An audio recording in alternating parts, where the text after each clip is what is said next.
Welcome, visitor, to Thermopylae. Thermopylae stirs many feelings in my heart. Rage at the Persians' arrogance. Regret that I could not do more. But mostly, I feel proud. Proud of my city, and of my men, who fought to protect the very soul of the Spartan people. For those few fateful days, they were my brothers. I miss them all.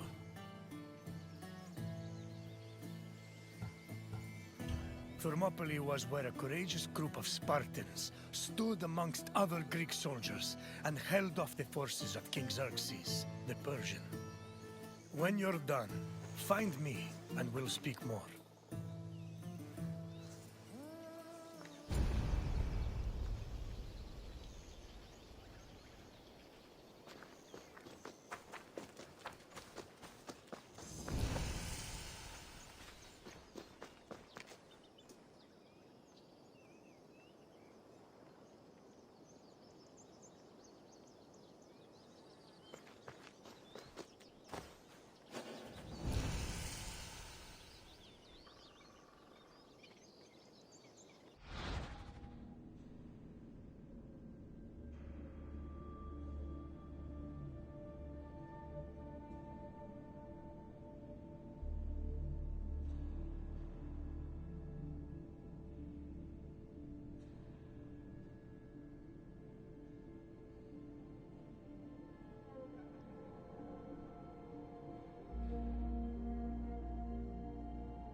The Persian king Darius's cries of rage echoed for years after his humiliating defeat at Marathon.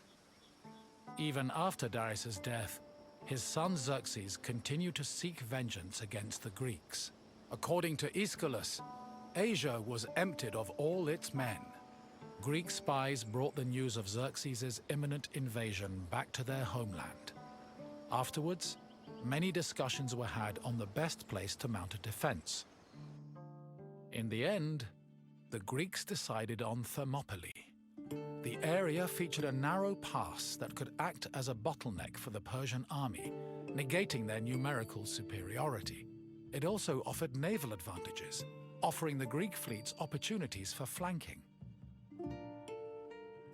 5,000 Peloponnesian Greeks set up at a fort near the entrance of the narrow passage, otherwise known as the Hot Gates. Leading them was Leonidas, a Spartan king who prided himself on supposedly being a direct descendant of Heracles. Leonidas was accompanied by several elite soldiers who together made up the famous 300 Spartans.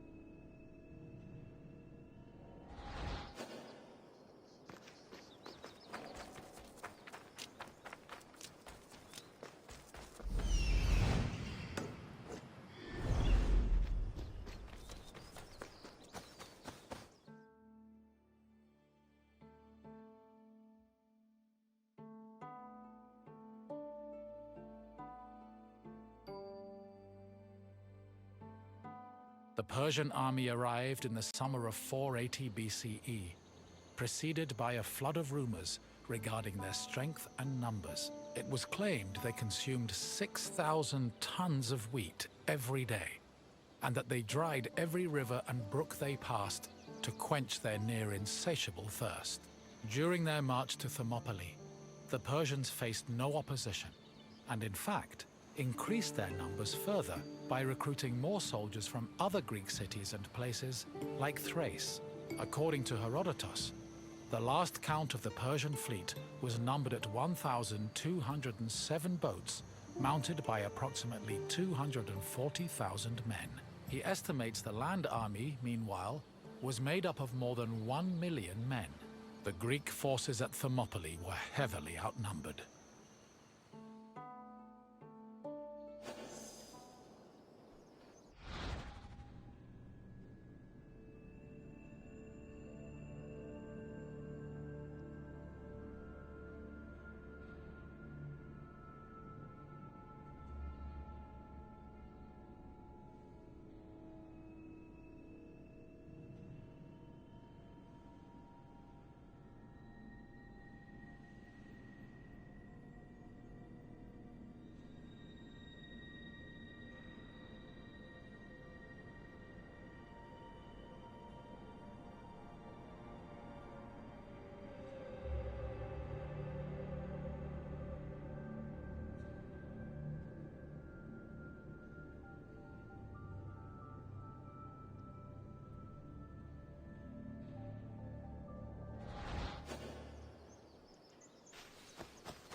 Xerxes believed that at the sight of his massive army, the Greeks at Thermopylae would flee in terror. Instead, they deliberated. The majority of the Peloponnesians wanted to engage the Persians on the Isthmus of Corinth. Leonidas, meanwhile, believed it was wiser to stay put in Thermopylae. While the Greek forces debated, a Persian horseman was sent to spy on the enemy. He returned to Xerxes with surprising news. Not only were the Greeks not fleeing, but the Spartans guarding the fort were exercising and combing their hair. A far cry from the fearful soldiers Xerxes expected.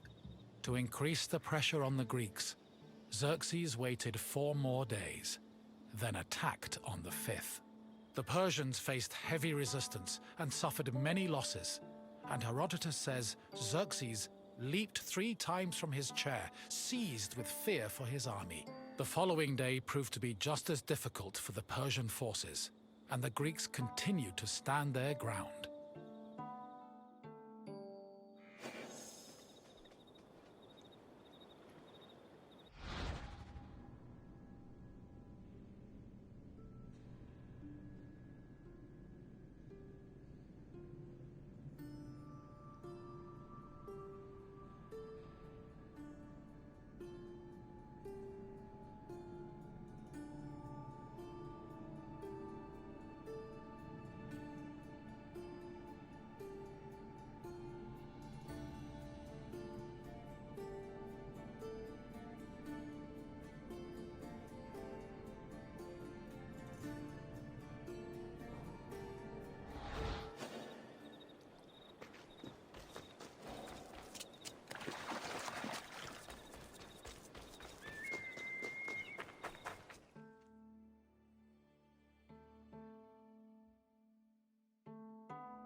The Persians seemed poised to be held at Thermopylae indefinitely, until an inhabitant from the region came forward with information. He told the Persians of another route which could take them around Thermopylae. A Persian contingent was sent to verify the information. While there were Greek soldiers stationed to guard the route, they were forced to flee from the Persians. Thus, on the 3rd day of the battle, the Greeks were surrounded by their enemy.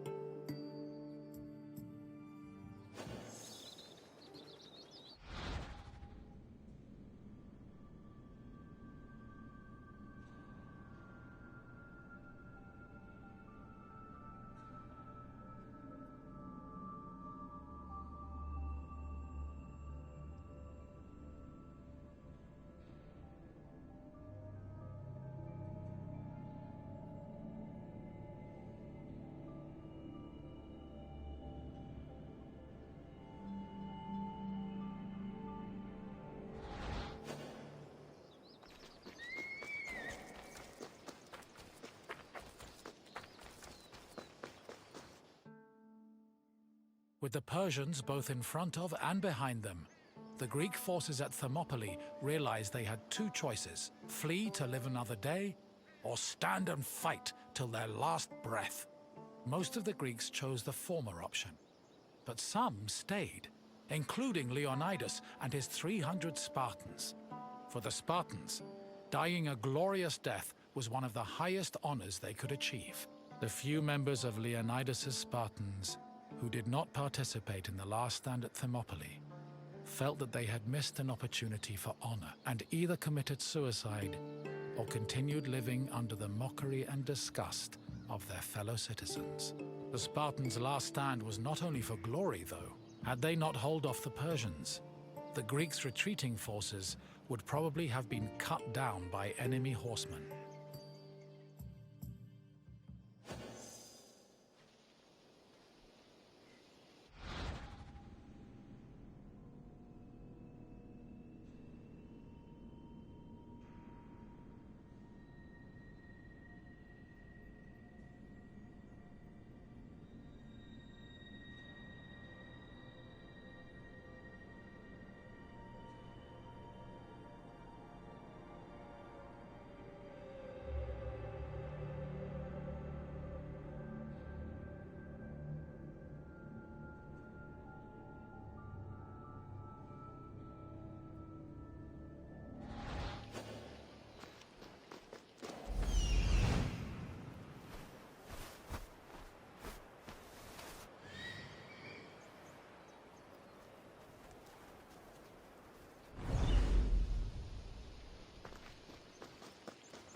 On the morning of the third day, King Xerxes was assured of his victory. However, that victory did not come easy. King Leonidas himself fell in battle, and a furious fight broke out around his body. The Spartans fought to the last man, and when they had all been slain, Leonidas's body was brought before Xerxes. According to Herodotus, Persians usually honored the most courageous warriors, even if they were enemies. However, Xerxes was so consumed by rage at the Spartans' resistance that instead he cut off Leonidas's head and ordered it impaled on a stake. A statue of a lion was later erected on the hill of the Spartans' last stand in honor of Leonidas's bravery.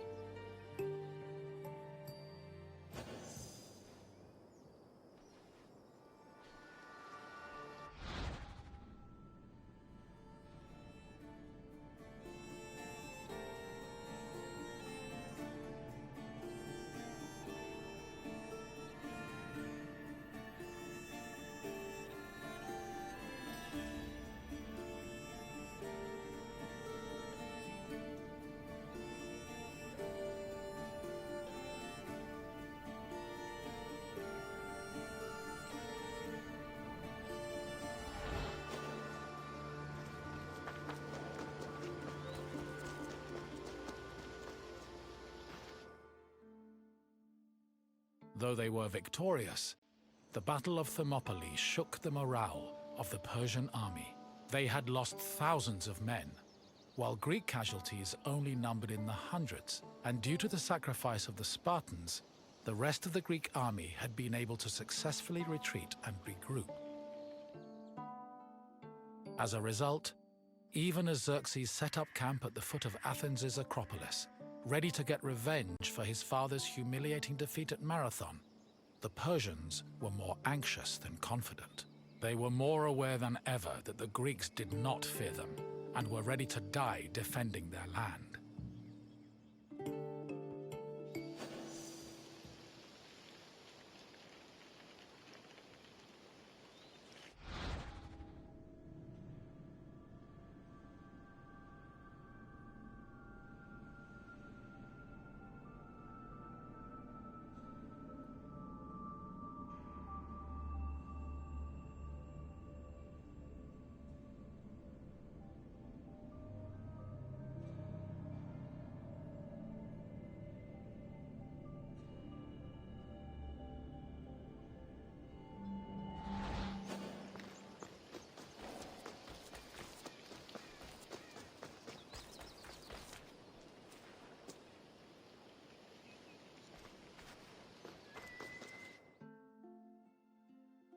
In the end, the Battle of Thermopylae was still a loss for the Greeks.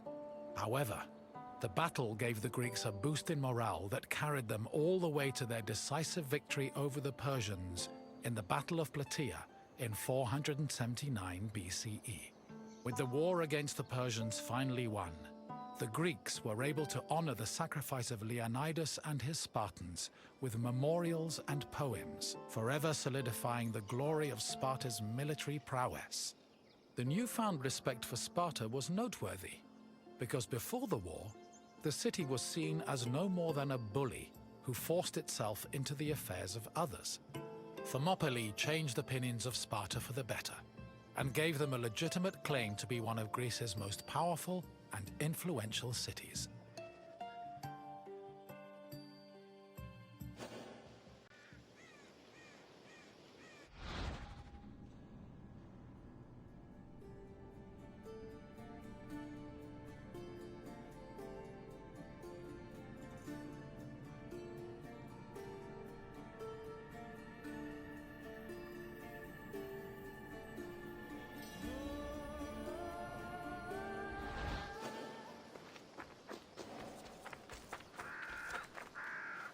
You've finished.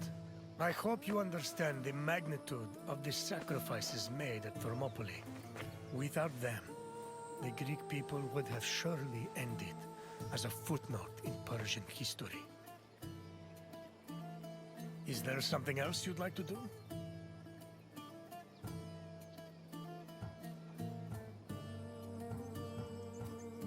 If you think you're ready, let's begin.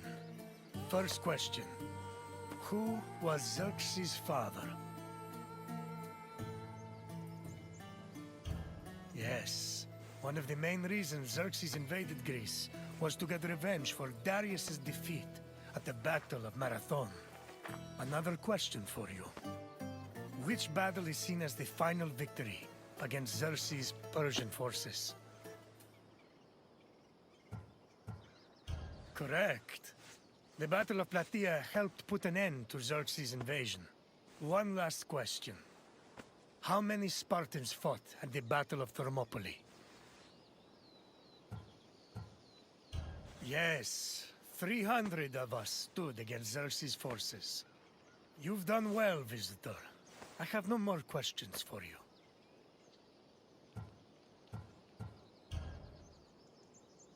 Farewell, visitor.